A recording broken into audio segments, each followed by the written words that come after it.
everybody? Nick Sarnicola here, episode 7, Forged by Fire. We got DJ Thielen here, and we got an awesome story that we're going to tell. First of all, let me remind you what the context is of Forged by Fire. This is about the stories of when it's not going well. Everybody has their success story. They're all over on every podcast you can find. But we like to dive into the fire and what really turns us into the successful people we become coming out of that. And we got a great one for you today. Really briefly, from Michigan originally, entrepreneurship background, starting at 18. But prior to that, just a middle-class kid from Grand Rapids. All four of my grandparents worked at the same factory. Found entrepreneurship, fell in love on that journey. Did a couple billion in sales. Sold a company, bought it back, publicly traded, then private. Sold it a second time. Every success and failure, every fire that you can think of, every peak and valley. So that's why I love to do podcasts like this with other individuals from other industries, just to compare notes. So that's my quick story. DJ, tell everyone just kind of your quick 2-minute version of your story before we dive into your story. Oh yeah. Grew up in Portland, Oregon. Single mom, no dad in the mix, as you know. And had ADD, hated school, had some abuse. So it's like, and I always share with people like, hey, we've all been through some messed up stuff.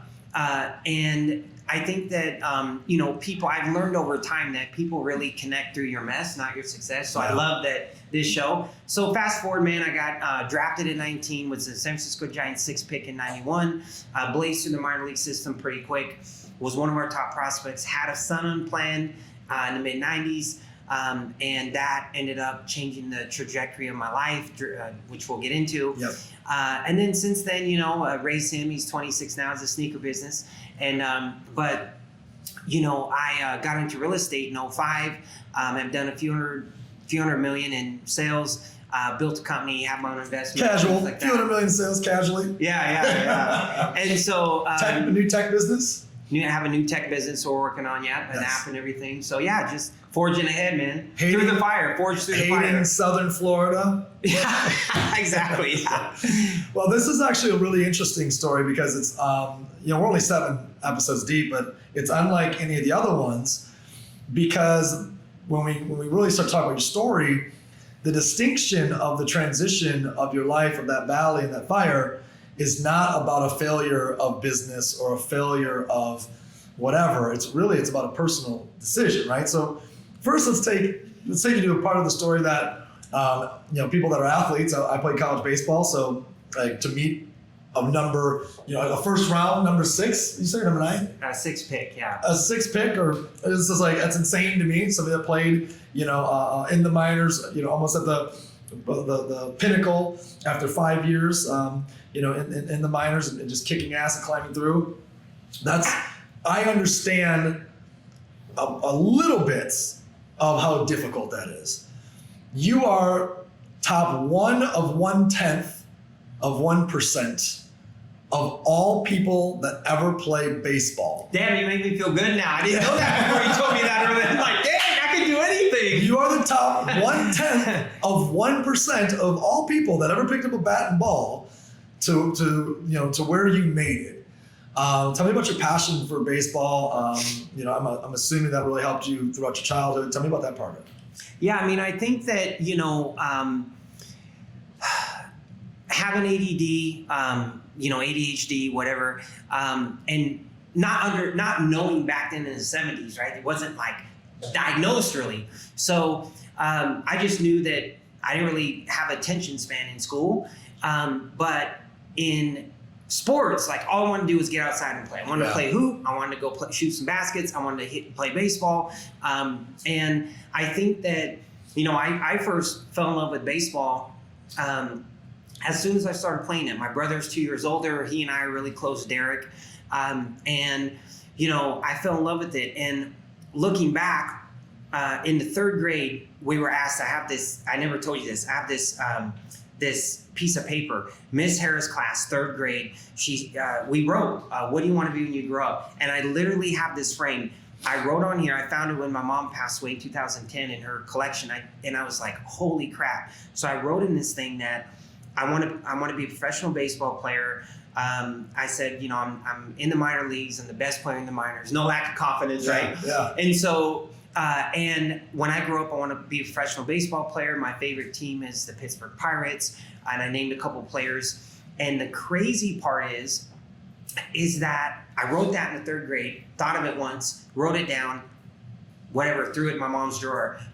When she passed 2010, pulled that back, looked at it, and I got chills, man, because I was fortunate to play professional baseball, and I do a ton of business out of the Pittsburgh region. So it didn't align exactly, but Thoughts are things. Yeah, but that was to me an awakening on how how that stuff works. How did baseball kind of shape you, and how did it keep you maybe out of some of the trouble that you could have been? You said that. I mean, yeah, man. I had a lot of friends that, looking at me, right? If people go like, you grew up in kind of the ghetto a little bit, but yeah, man, it was rough. Gang violence was really at my neighborhood high school that I was going to go to was a school called Jefferson High School.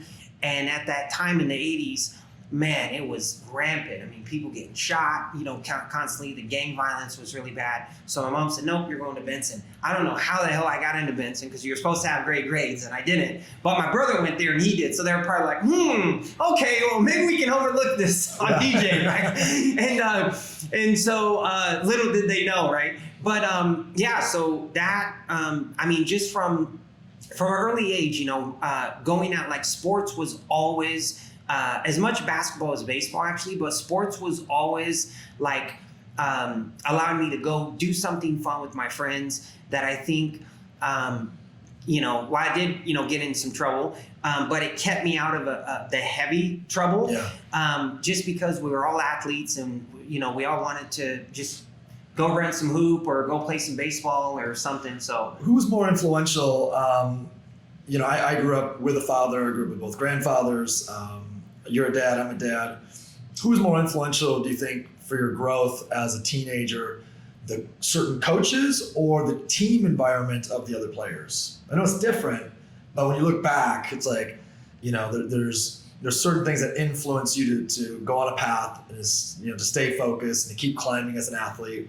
Was it more of this coach or this group of coaches or the team itself? Man, my grandfather took me in, and it was kind of my dad, right? My dad wasn't around. So he took me in and he was my coach, and he was, my grandparents are like second parents. Okay. And so that was important, but also it was really about like the friends, like I just wanted to be with my boys, right? And to this day, a lot of them, a couple of them, I don't communicate with much, but a handful of them, we're still really close and still talk. So I think for me, it was like just I don't know, looking back, just being part of something with your friends that you can go out and do that was fun. I think that was it, man. Yeah. We just wanted to go have fun, and I didn't think about hitting home runs and what's my average, and how many RBIs do I got, right, at 10 years old? Yeah. You just think like, it's like shoot, man, I just not like 10-year-olds do now. Yeah. I just wanted to go out and just have some fun with my buddies. So yeah. How old were you when you got drafted? So I went to Mountain Community College in Oregon. Okay. Had a decent freshman year, and then my sophomore year. So after my freshman year, I signed with an NAIA powerhouse called Lewis Clark State. Okay. Over in Idaho. They won the World Series like the last 8 out of 10 years. They were crushing like D1 schools like Washington State. And anyways, and at the time, so I signed there after my freshman year. I got a scholarship. And then my sophomore year, I just exploded. Yeah. And had just a monster season. All the stars aligned. Everything went incredible. And then ended up being the Giants' 6th pick in '91.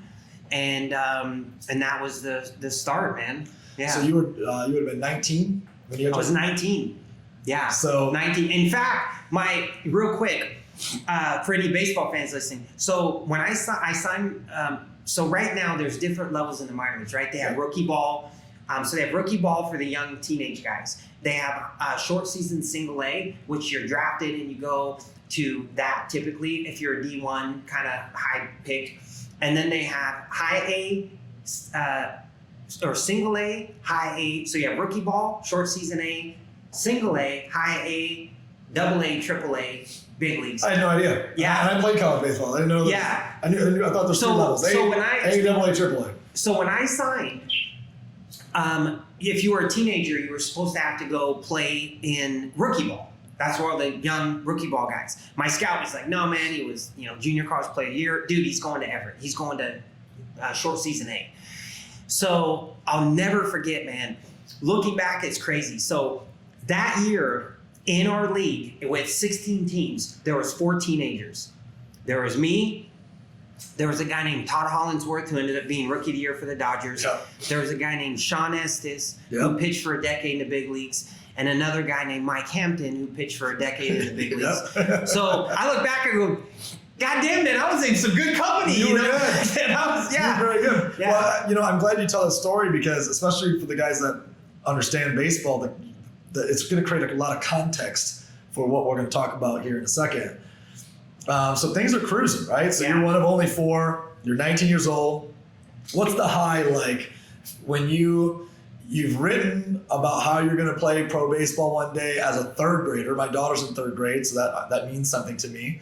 And now here you are, 19. You get drafted. You're going to A. What does it feel like? Like what's going through your head? What's the excitement? What's the joy? What's the fears? Oh man, I was just excited, man. I remember our first game we played, the Mariners minor league, my first pro game. We played the Mariners. That was where Mike Hampton was. Sean Estes. They had 2 first-round picks that year. They took Hampton and Estes. Right? I'm like, good choices. Man, they did it. Yeah, whoever that was, man, they gotta hire. The Blazers gotta hire that guy. But basically, that was my first game, and I remember looking, and I was hitting 3rd that game, right? And the 3rd is like the best hitter, and here I am, by far the youngest guy on the team. And back then, you didn't really see a lot of teenage guys out of high school or junior college in A or short season A. It was really uncommon. In fact, I signed in 91. In 1990 was the first kind of like $1 million guys. Todd Van Poppel for the A's. He was the first $1 million signing bonus out of high school. He was a reliever. He was a starter, but ended up, I think, being a reliever. But so that was really, it wasn't really as common back then. So here I was, youngest guy by far on the team, one of the youngest guys in the league. And, but I didn't really think about it that way. I just was like, damn, I'm hitting 3rd, man, this is kind of cool, Let me see what I can do today, And I just remember, man, before the first game, just being out there, I got a picture actually, and I just remember I had my one batting glove. I don't know why I only wore one batting glove, right? Like whatever that was. Michael Jackson. It was a college, it was a college thing, right? And white, like what, dude. So but that was it, man, and that was kind of the beginning, and was just really green. Didn't know what I was in for. I was just excited to be out there. Was the day you got drafted the most excited you have ever been in sports? Was there a certain moment that you won a game or won a championship or hit a home run off someone? Or what was like the high or the peak of feeling for you? I think overall, my probably number one baseball experience. There's many, but my number one was I went, even though I was in the minor leagues, they would bring guys up like prospects, right? Back then, you got to go and play in major league games. Yeah. So my first big league game I'm playing in, I think it was 90. Oh man, 92. It had to be 92. So you're 20. 20. Right? Didn't even have a name on the you back. and A-Rod. Yeah, didn't even have a name on your jersey, right? So here I'm in spring training, and it's the first spring training game, and they called me and a couple guys up. They're like, hey, you're going to go up and play in a split squad game and a big league game. It's like, damn, right? So, Will Clark's playing first, Matt Williams at 3rd. So the 5th inning, Matt Williams gets hurt. And Bob Lilly, I'll never forget, he's like, DJ, you're like, I wasn't even supposed to play, right? And I was like, dude, I was so nervous, man. I was like, I mean, people talk about, no, I wasn't nervous. Dude, I was freaking nervous. I'm out there, man, Will Clark's throwing balls, and I'm like, dude, like between innings, right?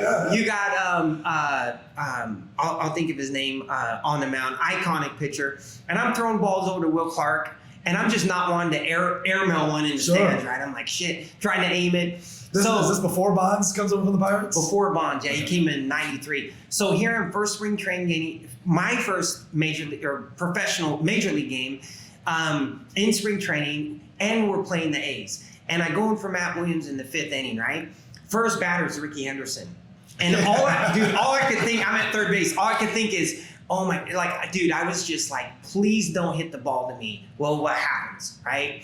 Not only does he hit the ball to me, but he hits it, he swings and he hits it off the end and caps it, and it's spinning funny. So I come to get it, I bottom it once, I look up and he's past the bag. Dude, I look up on the thing and they give me an error. And I was like, and the pitcher, I'll think of his name, is a lefty. He's like, hey man, welcome up, man. You know, here, this is what it's like. I was like, error, god damn, man. Like, that's crazy, right? So then, but my high was that game, my very first at bat in a major league game. I faced a guy named Joe Baber. Long story short, he gets me to 2 balls, 1 strike, and I crush a ball. And we were playing in wherever the A's were. I think they were in Phoenix, but they had a padded wall and then a cyclone fence on top. It hits the top of the cyclone fence and kicks back into play. I get an inside the park home run. Oh, really? Yeah. So that was and we didn't have cell phones or anything, right? No social media or nothing. And no video of that. No. Will Clark's like, man, you make us white boys proud, man. You can really roll, you know? And he became like my big brother. But so we get on the bus, and I was just on a high. And the next day, my brother says, one of his guys lived with Eddie. He's like, dude, you see the paper? It says McGuire won, home runs, Thielen won, Seitzer won, right? Will Clark won.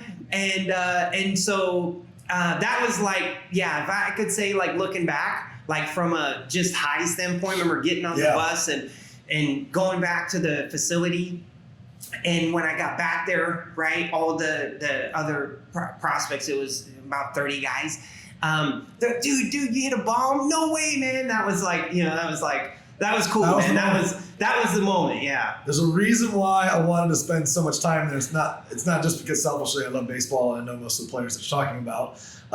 You're only a couple of years older than me, so I resonate. But because you grew up without a father. Yeah. And then you find out that you have one on the way.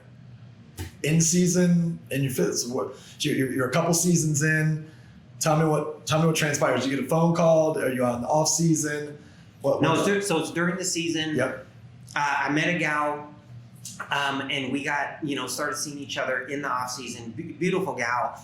It actually is a wonderful person, and she had her challenges in life and things, but ultimately, we meet in the off season. We hook up, we start seeing each other. I go away to ball. What I didn't realize was she had a substance abuse problem. So she ends up being, long story short, I'm playing in San Jose in the Cali. She contacts me. I completely lose touch with her for 3 months. I'm like, okay, and I was just love this gal. 20 cities a month. Oh, I just love this gal. Right? And so I was like, man, all of a sudden she contacts me out of the blue. I'm like, how'd she even get the number? I'm living with the family, right?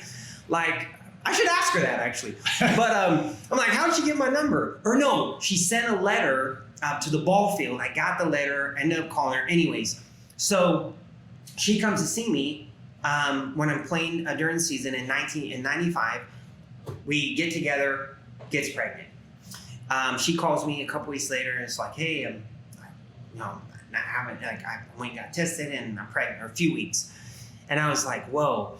And, not growing up with not having a dad, I always said, man, like, listen, people that go, oh no, I was fine. Man, I was, angry at my dad for a long time. and caused, probably, had a quick temper and because of it. And, but I always said, man, because my dad wasn't there, man, if I have a kid one day, I'm going to be there. So that was just innately, as soon as that happened, I'm like, well, I don't know what's going to happen with her, but like at that point, I knew like whatever happened, I was gonna be there. So, which is, well, let's go deeper. So yeah. you have a decision to make based on a past-based reference to you that has the most amount of magnitude, which is growing up without a father, making a decision at some point in your life that when you do have children, you're going to be the best dad ever. Yeah. Right. And now all of a sudden, you're faced with, in order for me to be the best dad ever, that requires me to walk away from my dream. What do you do? Yeah, man.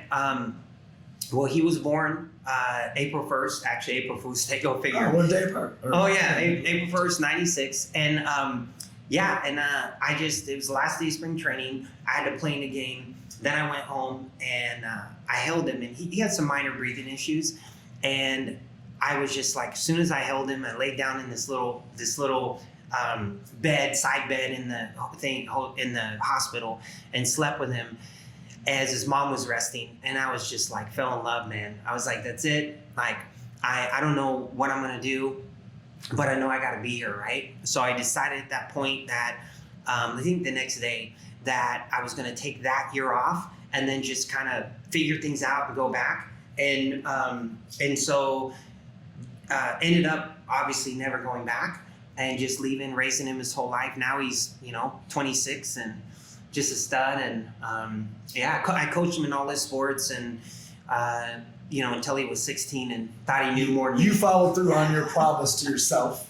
Yeah. Right, which was you were going to be a fucking epic dad. Yeah. Which bravo to you, man. Yeah, thanks. Man. That alone is hard enough to just be a great parent, let alone be a great single parent, let alone to be a great single parent that only knew one path, which was you were a fucking epic athlete, right? And you knew in order for me to be an epic father, it's single father, very difficult to be an epic athlete and an epic single father.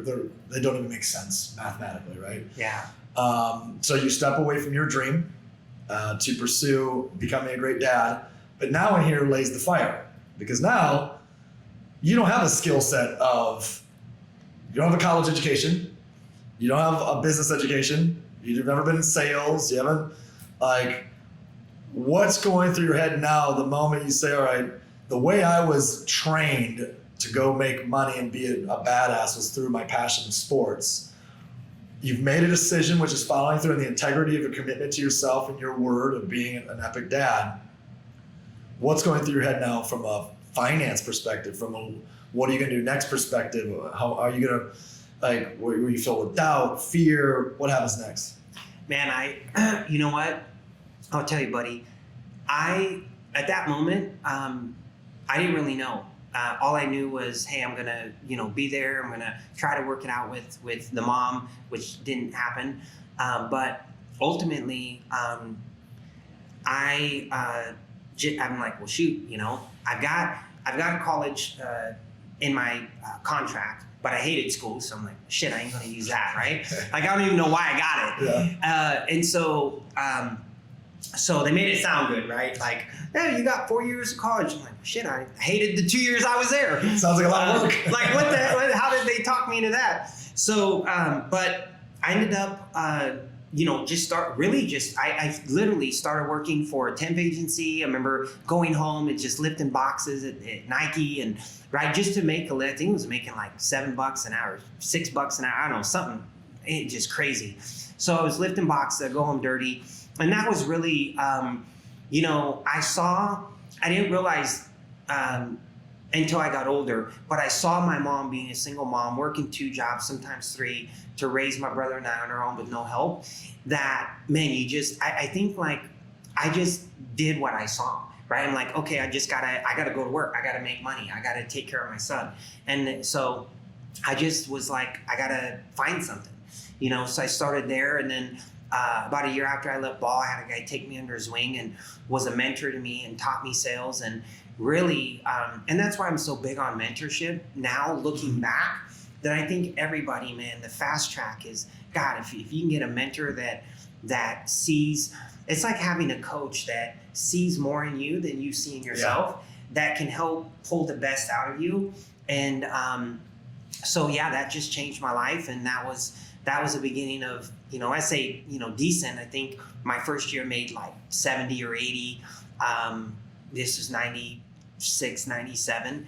And then more than my dad. Yeah. And then I was like, shoot, this is great. And then, things started climbing. And, but I think the biggest thing, Nick, was that, I had support from my mom, because when there's a lot of guys that might listen to this that, dude, I saw some guys that were first round picks that were can't miss kids that missed. And man, 20, 30 years later, they're still going down a very dark road. And because you lose your identity, man. I was going right there with you. So during that transition, that year or two before you found that mentor, because that mentor is your way up. What do you battle with losing your identity as a superhero athlete? Yeah.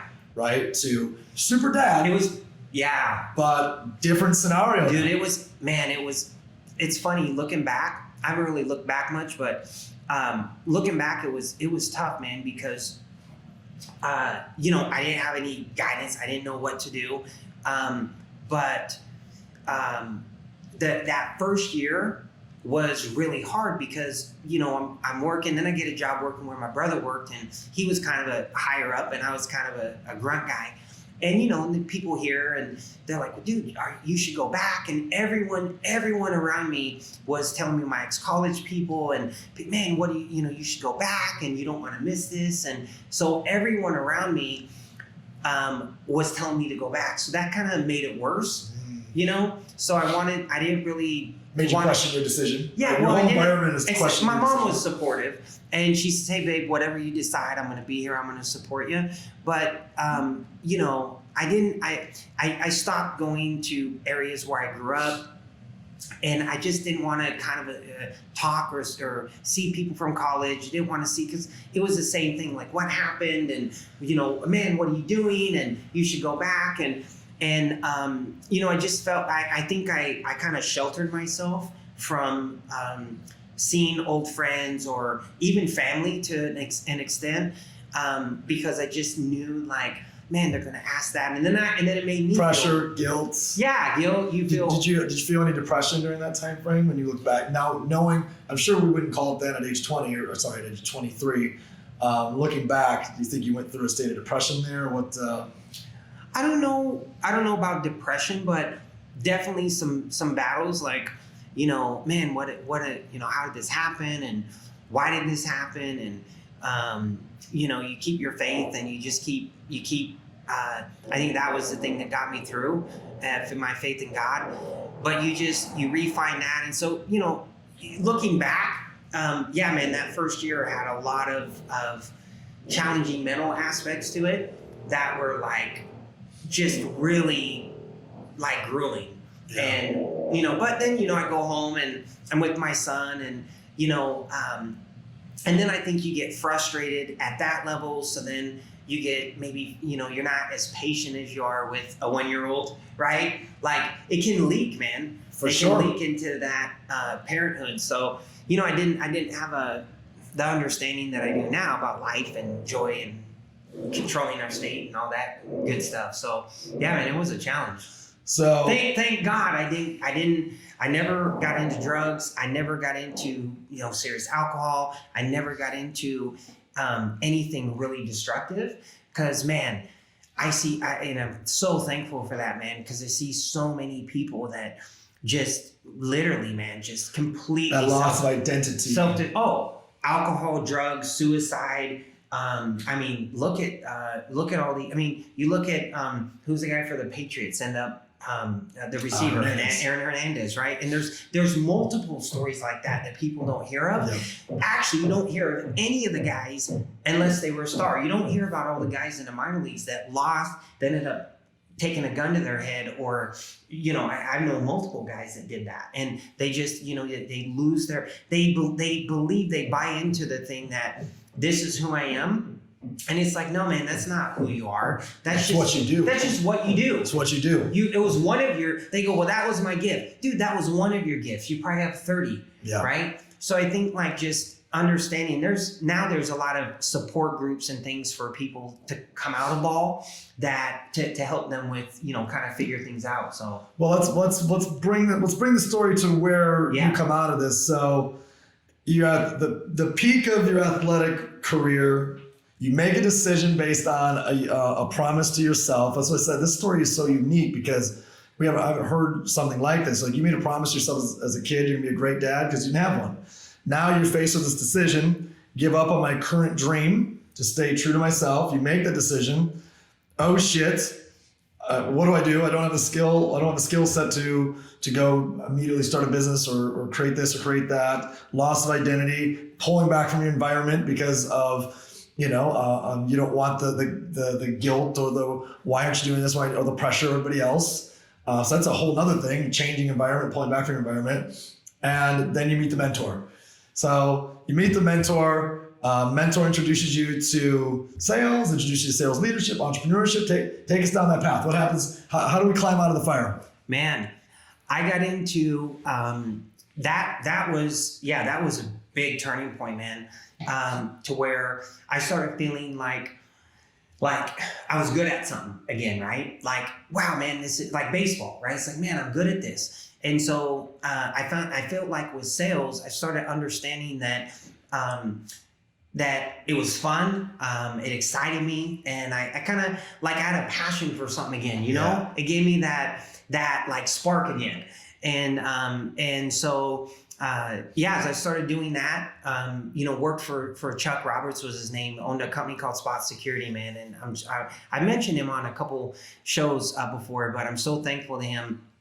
And because that really got me on a trajectory. 2 years later, I thought I knew everything, started my own company, right?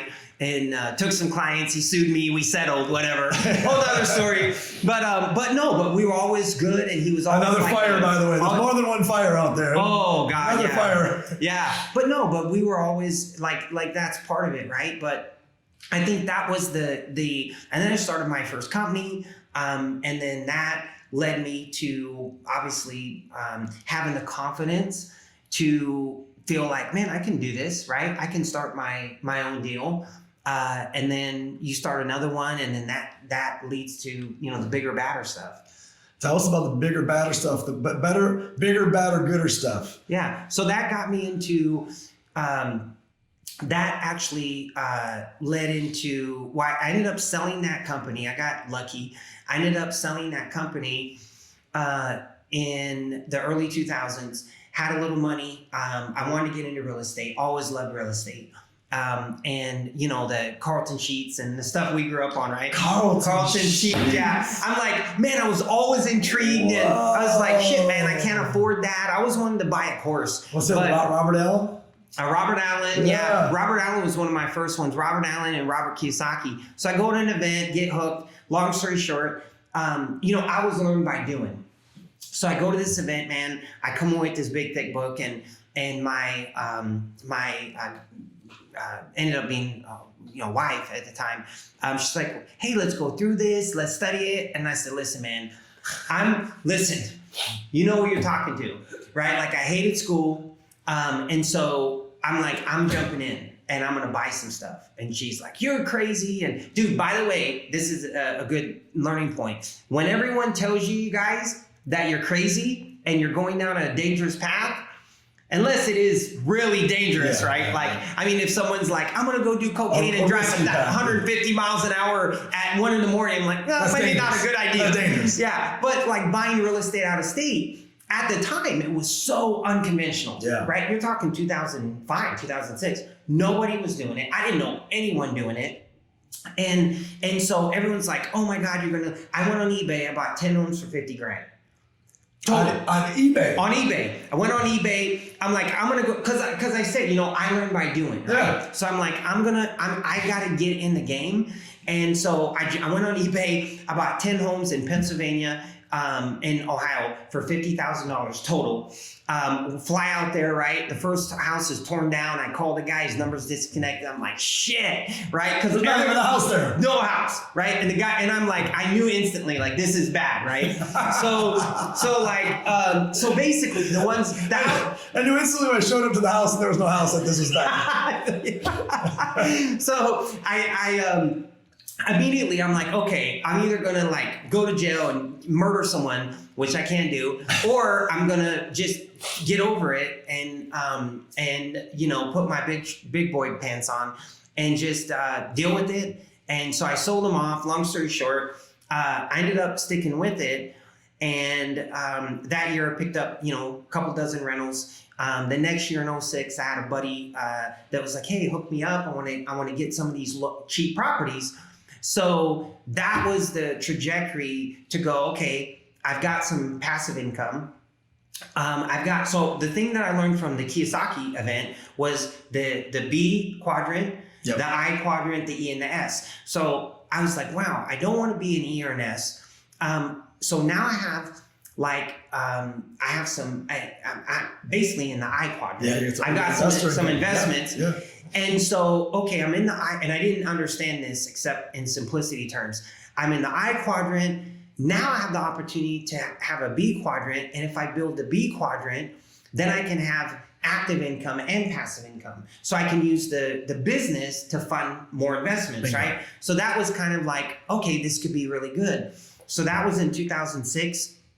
And I started more or less what they call now a turnkey, where I would get our client, I'd get friends, family, and started with, I would get them the properties, make sure they were fixed, rented, managed, all of that. Okay. So I started doing that. How many properties have flowed through you? Just over 4,000. Wow. Yeah. Damn. Yeah. So a lot. And some of those too, probably half of those were packages that I helped companies like Aquin. Okay. And when they wanted 100 houses. And yeah, they had a pack of 300, and I had investor connections, so I would orchestrate the deal and capture that. So part of those were packaged, but just over a couple of thousand that we've sold outside of package deals to actual investors, where it's like, hey, we'll get you the deal, we'll help make sure it's fixed. We'll rent it for you if we need to. We'll align you with a good manager, and that's kind of You said still have that to this day. Total sales revenue, or I guess just over 350 million. 350 million, also known as over $250 million. Yeah, 350 is much bigger. Just $250 million sounds cool. Right? It's like 3/10 billion, 4,000 units. I would say that your decision, and you'd have to sound on this, to be an amazing, epic dad and leave what was your dream at the time to pursue the unknown has paid off. Oh, totally. Yeah. I mean, and look, somebody, at some point, those people listening right now, like, someone's got to change the freaking family curse. Yeah. Right? It takes somebody has to stand up. They could say, hey, I'm going to be the dad I need. I'm going to be the mom I didn't have. I'm going to create financial independence and be that one. Ed Milet, who's a friend of mine, actually talked about that recently. Yeah. I'm going to be the one. Yeah. I'm going to be the one that changes. Breaks the curse, breaks the chain. Breaks the chain, breaks the curse. And, be it that you had an alcoholic dad. Sometimes you see, I have cousins. One ended up going down a really tough road, and one ended up being, ultra successful entrepreneurship wise, and they're both great guys. But you look at one, and I sent my cousin his picture recently, and it was two guys sitting on steps. Oh, I've seen this. Yeah, go continue. And yeah, and it said one guy's in a suit, and one guy's kind of a bum, and it says, when asked why I turned out the way I did, I answered because my dad was alcoholic. Right. One used that as a positive charge, one used as a negative charge. Exactly. Yeah. And I think just just for me, I didn't really understand what I was doing. I didn't look at it like I'm going to break the family curse, right? I was just like, hey, I didn't have a dad, and that was messed up, and I'm not going to be like him. I think more initially it was like, I don't like him, and I ain't gonna be like him. And if I'm not there for my kid, I'm gonna be like him, and I don't want to be like him. And I think for me, it was more from kind of an anger standpoint. Like, that's not gonna be me. Which negative emotions can always feel positive results if channeled the right way. What I think is most interesting about the outcome here is, let's say you would have pursued baseball and still could have managed being a great dad. Let's say you could have done that. What would you have then passed on skill-wise to your son? The answer is he sees his dad in a very unattainable physical capacity that maybe he can never follow in his footsteps. You as a top salesperson, you as an entrepreneur, you as a real estate mogul, you as now a tech entrepreneur, those are all transferable skills to your son. You as a baseball player are only quasi-transferable. True. There's physical limitations that no matter how fast I was, because I was lightning fast, it doesn't guarantee that my son is going to be as fast as me, right? Yeah. And, your decision of what you did not only secured the time freedom or the time availability to be a great dad, but you pursued the path that you did as a businessman, which is 100% transferable. Yeah. Every aspect of it to your son. And you said your son's now an entrepreneur. Oh yeah, man. He's an entrepreneur. He owns a sneaker shop. Hey, I know you've never done this live. Let's see if watch this. Can we FaceTime him? You ask him a question? Yeah, let's see if he answers. This is what editing's for. No, I was kidding. We've never edited, so we'll see. Let's see. Let me see if he FaceTimes. Watch.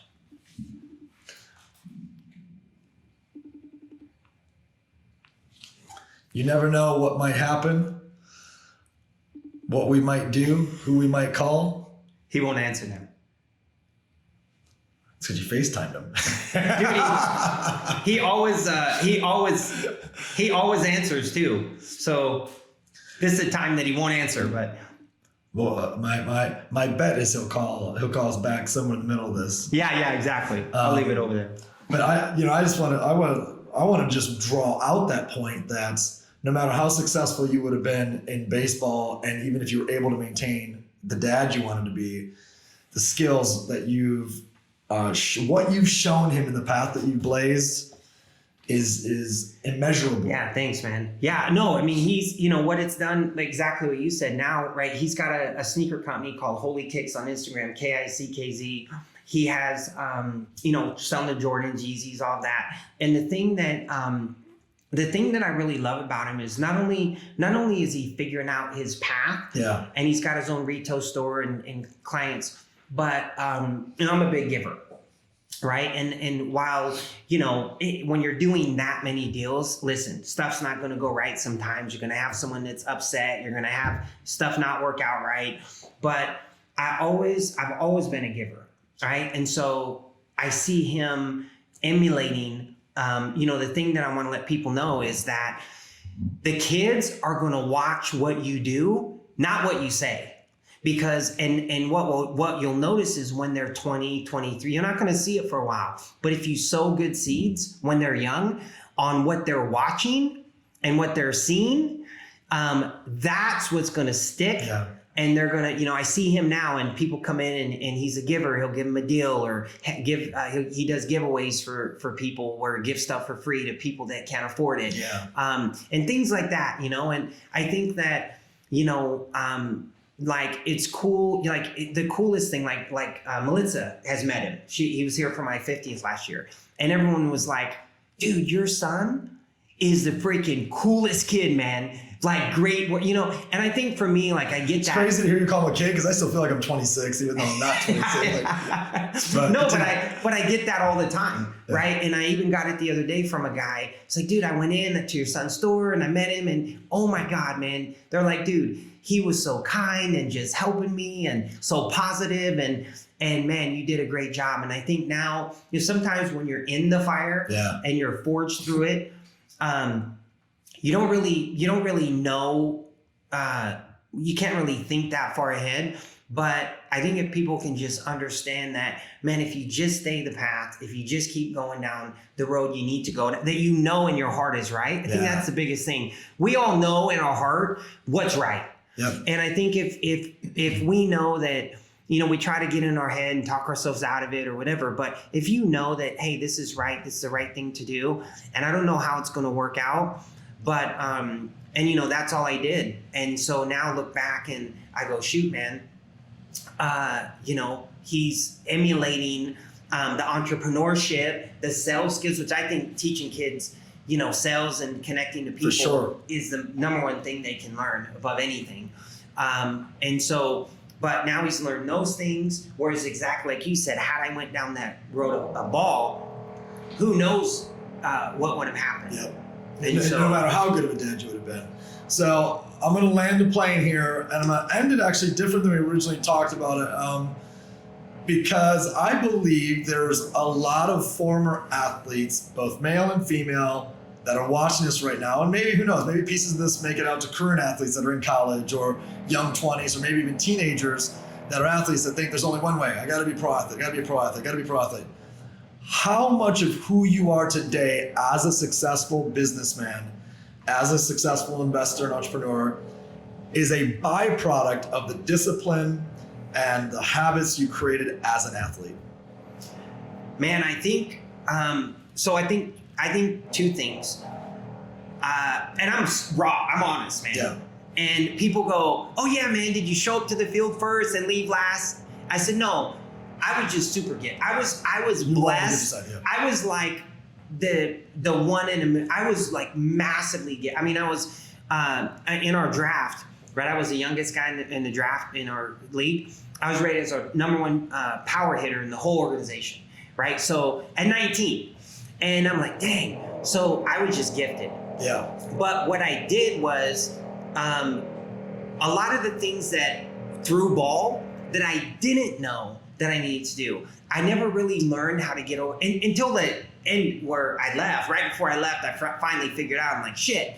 But how to let a bat at bat, stay a bat at bat, right? So now what I do, Nick, is I take a lot of the things that I didn't implement in ball, you know, instead of giving you the answer that people would want to hear. Sure. Like what I did was I took the things that I didn't understand then that I do now, like how to leave a bat. Okay, how to leave a bad call, how to leave a bad moment, and actually emotional intelligence. Yeah, and actually be okay, and just move past it and not let it, you know, ruin your day. And I think if people can realize, you know, like the happiness factor, we talked about it, vibing, you know, starting your day in a happy state control.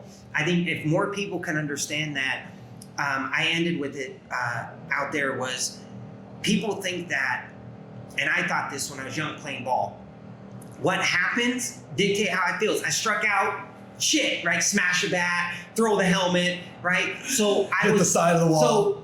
But basically, we're wired, you know, the thing that I want people to understand is we're wired from an early age to basically, like, think about it. I fell down.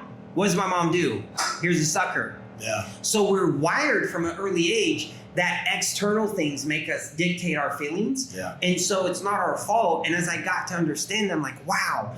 But then I in my growth walk through Tony Robbins, Joe Dispenza, and a lot of guys that I've grown with, it's like how we feel actually dictates what happens to us. It dictates how we view things. It dictates our perception. It dictates, you know, just so much of our environment. So it's actually the reverse.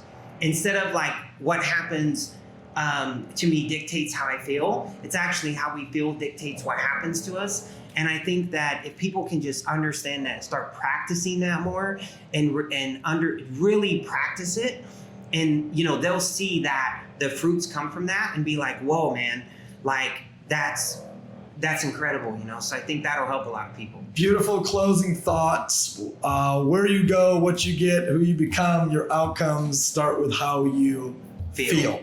how you feel dictates the rest, as opposed to the rest dictating how you feel. Yeah. Because I know how I feel right now about the construction that's going on above us. Yeah. And I'm not going to let that dictate my outcome. I heard it. And I wanted to address that for anyone that hears the noise in the background. So, first of all, I want to say thank you for sharing a story that's super personal, and talking about, being just a kick-ass dad. Also, for all of us athletes out there, taking us down a cool journey of your path, but associating back to probably childhood athletes that we can all connect to, and which makes it super fun for me. So I appreciate you for that. Yeah. For those of you guys that are watching this, my foundation, Next Gen, we teach, and you actually reference this, we teach youth entrepreneurship, high school level, college level, business plan, contests, grants, you name it. So if you're at all moved by anything that you're hearing through Forged by Fire and you want to support a great organization, go to thenextgen.org. Check out the organization, make a donation. That money goes to educate youth entrepreneurship all throughout the country and eventually the world as we build out an LMS. I want to say thank you. Big thank you to DJ. Drove all the way down here today, spoke to the group online, spoke to the group in person, now doing the podcast. And episode 7, it's a wrap. See you next week. Thank you, brother. Appreciate you. Yeah, thank you, man.